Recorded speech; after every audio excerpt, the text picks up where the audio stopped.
Assalamu alaikum, brother. This is a question from a non-Muslim audience. Her question states that we see on television many women being tortured in Afghanistan. Why do Muslim men torture or degrade women in Islam? Sister asked the question that we see on the television, that Afghanistan, Muslim men are torturing women. So why in Islam, Muslim men torture and degrade the women? Sister, this question was replied just a few days earlier on the second day of the conference, on Saturday. On Saturday, 31st of October, I gave a talk, Women in Islam Protected or Subjugated. And I gave the talk in detail.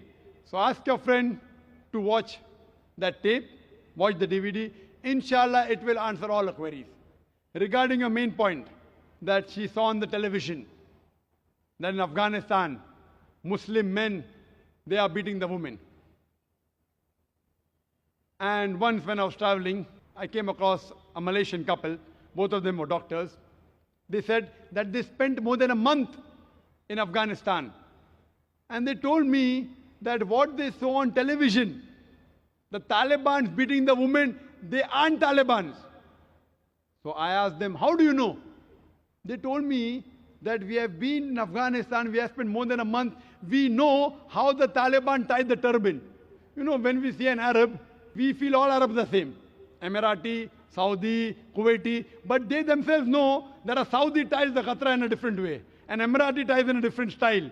If you go to a Kuwaiti, different style. So similarly, the Taliban, they have a particular style of tying the turban. So what she told and what he told the couple, that what they shot, even that they didn't do properly.